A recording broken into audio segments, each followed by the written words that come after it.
Hello student, competitive exam की mathematics series में आप सभी लोगों का हार्दिक स्वागत है। आज के इस वीडियो में हम दशमलव संख्याओं का वर्गमूल निकालना सीखेंगे। तो देखो, इसमें पहला पार्ट हमें दिया है कि हमें √27 का क्या निकालना है, वर्गमूल निकालना है। अब देखो कैसे निकालेंगे। जैसे एग्जांपल के लिए सिंपल सा, अगर √25 अगर कहीं पे हमें दिया होता तो ये तो हमें पता है कि 25 किसका परफेक्ट स्क्वायर होता है, 5 का होता है, मतलब इसका रूट हो जाएगा 5। ठीक है, बट 27 तो किसी का परफेक्ट स्क्वायर नहीं होता है ना। तो उसके लिए हम क्या करेंगे, देखो सबसे पहले हम ये देखेंगे कि ये जो 27 नंबर है वो किन दो परफेक्ट नंबर के बीच में है। परफेक्ट नंबर का मतलब, जैसे अगर मैं 5 का स्क्वायर करता हूँ तो 5 का स्क्वायर होता है 25, ठीक है। और 6 का स्क्वायर करता हूँ तो 6 का स्क्वायर होता है 36। इसका मतलब ये 27 जो है वो 5 के स्क्वायर और 6 के स्क्वायर के बीच में है, ठीक है। तो अब इसमें देखेंगे ज़्यादा पास में कौन आ रहा है। देखो ज़्यादा पास में अगर मैं इसका डिफरेंस लूँगा तो यहाँ पे 2 का डिफरेंस आ रहा है, और इसका डिफरेंस लूँगा तो यहाँ पे ज़्यादा डिफरेंस आ रहा है, 6 और 3 9 का डिफरेंस आ रहा है। तो इसका मतलब 25 के ज़्यादा पास में है। अब देखो 25 का वर्गमूल तो हमें पता है ना, तो इसको मैं 25 में तोड़ूंगा, मतलब जो √27 है उसको मैं ऐसे लिख सकता हूँ क्या, 25 प्लस 2। देखो 25 प्लस 2 कितना होता है, 27 होता है। तो 25 लिखो, 25 प्लस 2 लिखो या 27 लिखो, एक ही बात है। अब हम क्या करेंगे, देखो 25 का वर्गमूल हमें पता है 5 होता है, तो यहाँ पे मैं 5 लिख दूंगा। अब यहाँ पे प्लस है तो यहाँ पे भी प्लस आएगा, यहाँ पे 2 है तो यहाँ पे भी 2 आएगा, और बटे में यहाँ पे इसका दोगुना हो जाएगा। यहाँ पे जो भी नंबर होगा इसका दोगुना, तो यहाँ पे 5 है तो 5 दूनी 10 यहाँ पे हो जाएगा। अब इसको सॉल्व करेंगे तो यही हमारा आंसर हो जाएगा, ठीक है। तो यहाँ पे आएगा 5 प्लस, अब इसको सॉल्व करेंगे तो यहाँ पे आ जाएगा 1/5। अब 1/5 का मतलब ये हो जाएगा 0.2। तो हमारा आंसर क्या हो जाएगा, 5.2 हमारा आंसर हो जाएगा, ठीक। तो इसका हमने आंसर निकाल दिया। वैसे ही देखो दूसरा नंबर कोई सा भी हो सकता है। जैसे एग्जांपल के लिए अगर मुझे लेना है √53 का वर्ग, अगर मुझे निकालना है, वर्गमूल निकालना है, तो ये देखो किसके पास में है। देखो 7 का स्क्वायर होता है 49 और 8 का स्क्वायर होता है 64, मतलब इसके ज़्यादा पास में है। तो इसको मैं ऐसे लिख सकता हूँ क्या, 49 प्लस 4 ऐसे लिखा जा सकता है।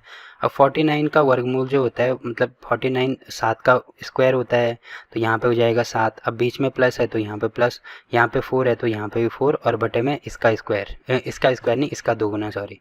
तो 7 का दोगुना कितना हो जाएगा, 14। अब इसको सॉल्व करेंगे तो ये आ जाएगा यहाँ पे 2.7। तो अब यहाँ पे भाग कर दो तो ये हो जाएगा 7, 2 दशमलव लगाएंगे, 0 बढ़ाएंगे, 7 दूनी 14, फिर कितना बचेगा 6।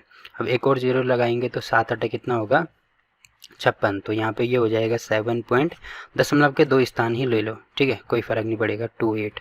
तो इसको सॉल्व करेंगे तो 7.28 हमारा आंसर होगा, ठीक। तो ऐसे इनको सॉल्व करना है।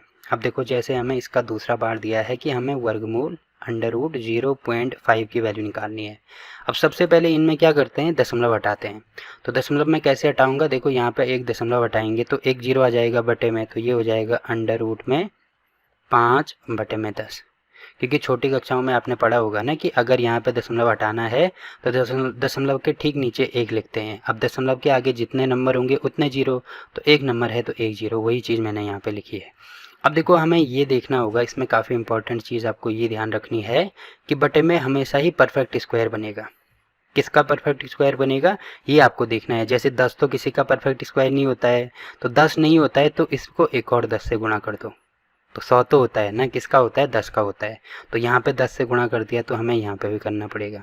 तो इसको ऐसे लिख सकते हैं √50/100, क्योंकि होल में रूट है ना, तो रूट इसके पास भी जाएगा इसके पास भी जाएगा।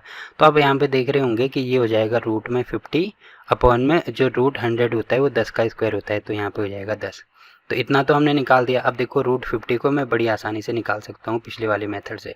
तो √50 मतलब इसको मैं ऐसे लिख सकता हूँ क्या, रूट में 49 + 1 ऐसे लिखा जा सकता है। अब यहाँ पे 49 है तो ये 7 का स्क्वायर होता है, तो यहाँ पे हो जाएगा 7, प्लस यहाँ पे 1 है तो यहाँ पे भी 1 आएगा, और बटे में इसका दोगुना, तो 7 दूनी 14। अब इसको सॉल्व करेंगे तो यहाँ पे हो जाएगा 1। अब दशमलव लगाएंगे, 0 बढ़ाएंगे, भाग नहीं जाएगा, एक और 0 लगाएंगे, एक और 0, तो 54 70, 4 84, 64 कितना होगा, 98। तो यहाँ पे हो जाएगा 98। अब देखो 2 शेष बच रहा है, तो दशमलव के 2 स्थान हमने ले लिए, तो यहाँ पे हो जाएगा 7 प्लस 0.07, तो इसको सॉल्व करेंगे तो ये हो जाएगा 7.07। तो देखो ये हमारा आंसर आ गया। अब ये आंसर नहीं होगा बल्कि यहाँ पे ये इस ऊपर वाले का आंसर है, तो यहाँ पे 7.07 ऊपर वाले का आंसर है और बटे में 10 भी है। तो बटे में 10 होने का मतलब एक के आगे एक जीरो लगी है तो 0.1 पीछे आएगा, ठीक है। तो यहाँ पे हो जाएगा 0.707। तो ये हमारा आंसर हो गया। इसका अगर मुझे वर्गमूल निकालना है तो ये आंसर हो गया, ठीक। तो देखो इतना आसान है इनको सॉल्व करना। वैसे ही जैसे अगर मुझे इसको सॉल्व करना है तो यहाँ पे भी मैं क्या करूँगा, √79 को मैं लिख सकता हूँ। देखो किसके स्क्वायर के पास में है, तो 9 का स्क्वायर होता है 81, मतलब 81 के ज़्यादा पास में है, तो इसको मैं ऐसे लिख सकता हूँ क्या, 81 - 2। तो 81 में से 2 माइनस करेंगे तो 79 ही मिलेगा। अब देखो 81 मतलब 9 का स्क्वायर, तो यहाँ पे हो जाएगा 9, फिर माइनस है तो माइनस, यहाँ पे 2 है तो 2 और बटे में इसका 2 गुना, तो 9 दूनी कितना हो जाएगा, ये 18। अब इसको सॉल्व करेंगे तो यहाँ पे ये आ रहा है 1/9। अब भाग करेंगे तो 9, 1 दशमलव लगाएंगे, 0 बढ़ाएंगे, फिर एक बार यहाँ पे होगा 9, फिर 1 और एक और 0। तो ये देखो मतलब 0.11 आ रहा है, तो यहाँ पे होगा 9 माइनस 0.11, तो मतलब माइनस करके ये आ रहा है, तो ये हो जाएगा यहाँ पे। अब इनमें से ये माइनस करेंगे तो देखो माइनस ऐसे करते हैं, दशमलव के ठीक नीचे दशमलव होना चाहिए, यहाँ पे 1 यहाँ पे कुछ नहीं है तो 0। अब यहाँ पे देखो हासिल लेंगे तो 10 में से 1 गया, यहाँ पे होगा 9, फिर 9 में से 1 गया, यहाँ पे होगा 8 और यहाँ पे दशमलव, और यहाँ पे 8 बचा तो यहाँ पे हो जाएगा 8। तो ये आ रहा है 8.89 के बराबर, ठीक है। तो देखो ये वाला क्वेश्चन भी हमने यहाँ पे कर दिया। अब इसका लास्ट पार्ट देखो ये वाला दिया है, तो यहाँ पे सबसे पहले दशमलव हटाएंगे, तो आप देखेंगे दशमलव के आगे 2 नंबर हैं, ठीक है। तो 2 नंबर हैं तो 123 बटे में 1 के आगे भी 2 जीरो होंगे। अब इन दोनों को अलग अलग सॉल्व करेंगे, तो बटे में तो ये आ रहा है हमारे पास कितना, 10, और ऊपर कितना मिल रहा है, रूट में 123। अब 123 किसके ज़्यादा पास में है, देखो 11 का स्क्वायर होता है 121, मतलब 121 के पास में है। तो 123 को मैं ऐसे लिख सकता हूँ क्या, रूट में 121 प्लस 2 लिखा जा सकता है। तो ये हो जाएगा यहाँ पे 11 का स्क्वायर प्लस यहाँ पे 2 है तो 2 बटे में 11 का दोगुना हो जाएगा 22। तो 22 मतलब 1/11 ये हो जाएगा। अब भाग करेंगे तो यहाँ पे आप देखेंगे दशमलव लगाएंगे, 0 फिर 0 0 और 11 नंबर 99। तो अब इसको सॉल्व करेंगे तो दशमलव के 2 स्थान मतलब 11 प्लस 0.09 ये आ रहा है।